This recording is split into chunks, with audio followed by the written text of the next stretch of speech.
actividad. Y hago la precisión del marco legal vigente porque el reglamento de la ley de tercerización precisó que el ámbito de aplicación de la ley eran las actividades principales en las que hay desplazamiento de personal, por lo cual expresamente aceptaba que puede haber tercerización en actividades principales, ¿no?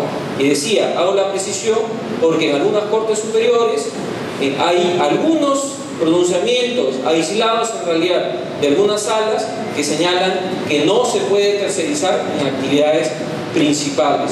Estos pronunciamientos son pronunciamientos anteriores al marco normativo vigente en materia de tercerización. Al menos hoy en día el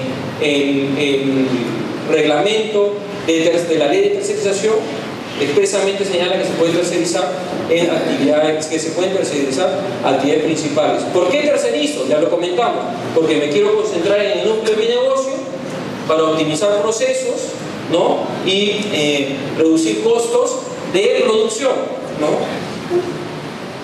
¿Por qué digo reducir costos de producción? Porque mis costos de producción se reducen en la medida que mi proceso productivo es más eficiente. Las decisiones de descentralización o de tercerización que se basan únicamente en la rebaja de costos laborales son las peores decisiones de tercerización. O sea, yo tercerizo para desprenderme personal de mi planilla.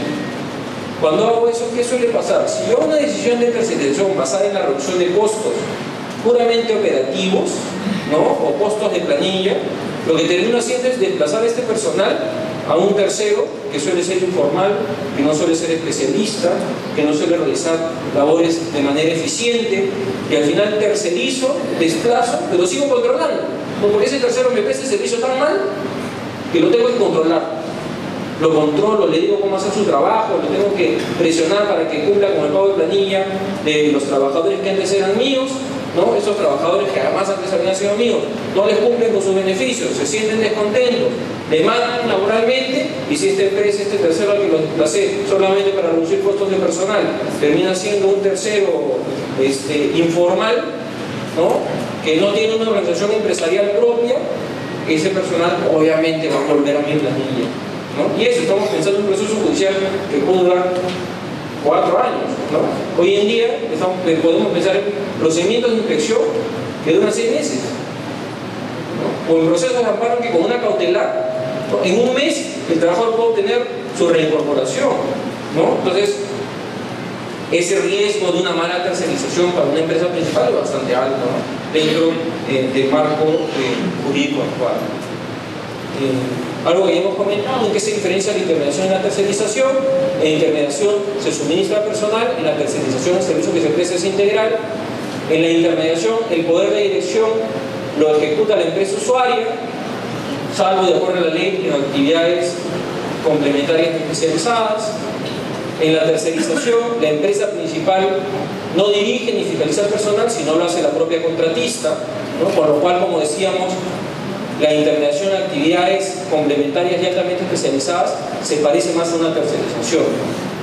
Y en la intermediación se pueden contratar actividades principales temporales de suplencias vocacionales, complementarias especializadas, siempre con vocación restringida, como hemos visto, y en la tercerización cualquier actividad, salvo desnaturalización.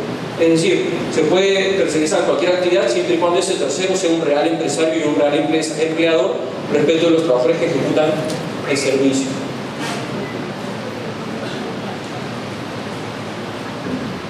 Acá gráficamente está expresada la relación laboral triangulada que hay en el caso de la intermediación laboral, ¿no? En que, con ocasión de la relación jurídica que hay entre el usuario y el service, y la que hay entre el service y el trabajador es destacado en la empresa usuaria para que le preste servicio sujeto a su poder de dirección, sin que entre ellos dos exista una relación laboral, ¿no? En la tercerización, sin embargo, la contratista tiene una propia organización laboral y empresarial, el trabajador está sujeto a su poder de dirección y sus trabajadores inmersos dentro de su propia organización empresarial son los que ejecutan el servicio a favor del usuario. ¿Cuál es el ámbito de aplicación de la ley de tercerización? ¿No? Estas nuevas regulaciones sobre tercerización, ¿a qué relaciones de tercerización se aplican? De acuerdo a la ley de tercerización, al decreto legislativo que la precisación de su reglamento, se aplican las tercerizaciones en las que haya desplazamiento continuo de personal en la actividad principal.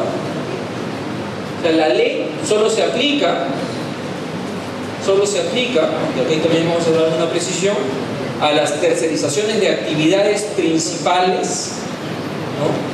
Cuando hay desplazamiento continuo de personal.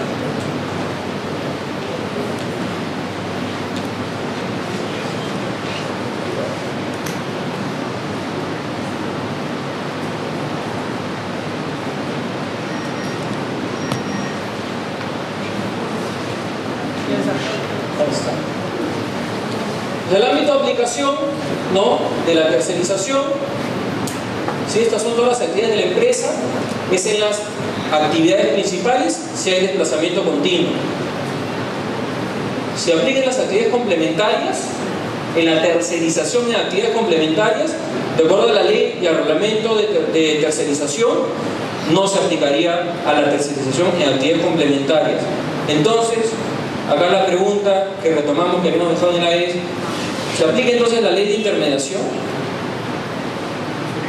Con estas precisiones que hacen los reglamentos de la ley de intermediación respecto a que las entidades de intermediación que prestan servicios en labores complementarias deben tener autonomía técnica y organizativa, y que hace el reglamento de la ley de tercerización en el sentido que la ley solo se aplica a tercerización en actividades principales. ¿Qué pasa con la tercerización en actividades complementarias? ¿Se le aplica la ley de intermediación? Yo les voy a proponer una respuesta porque creo que es un tema bastante debatible, ¿no? Cuando la ley de intermediación señala que en las actividades complementarias y especializadas la empresa usuaria no tiene la facultad de dirección del personal destacado, y señala que las entidades de intermediación en actividades complementarias y altamente especializadas pueden tener autonomía técnica y organizativa, se están refiriendo a actividades que no se agotan en el suministro de personal y que podrían suponer la prestación de un servicio integral. Incluso la mención de actividades complementarias parece que está orientada a esa idea: vigilancia, reparación, mantenimiento, vigilancia, reparación, mensajería externa, limpieza.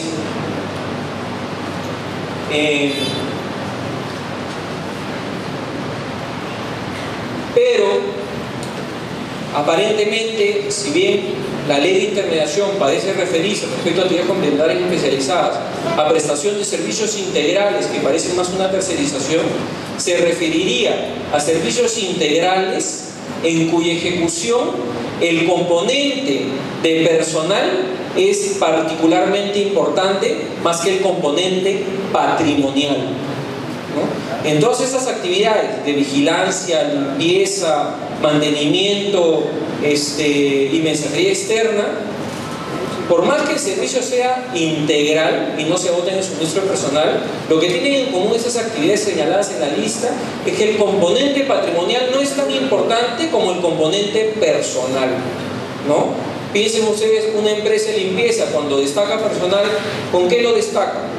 Con escobas, con trapeadores, ¿no?, con útiles de aseo, ¿no? El componente patrimonial no es tan importante como la organización, las personas y la organización de las mismas para ejecutar el servicio. Lo mismo suele pasar en los servicios de vigilancia cuando son más cercanos al servicio tipo custodia, ¿no? O con los servicios de mensajería externa, ¿no? ¿Cómo le llaman? Courier, ¿no? De tipo courier, ¿no? En esos casos, el servicio organizado, ¿no?, tiene un componente personal más importante que el patrimonial. Entonces, esas serían las actividades que estarían reguladas, complementarias y especializadas, que estarían reguladas por la ley de intermediación. Las otras actividades complementarias que tienen un componente patrimonial mucho más importante, ¿no?, mucho más importante, por ejemplo, transporte de valores, ¿no?, que tiene alguna relación con vigilancia y custodia, pero ya requiere de transporte blindado, ¿no?, armas, ¿no?, una organización con mayor tecnificación, ¿no? Ahí podemos estar pensando en una prestación en servicios complementarios, ¿no? Pero con un componente patrimonial más fuerte, ¿no? Que el componente patrimonial seguramente puede llegar a ser tan o más importante que el componente personal. Ese tipo de servicios complementarios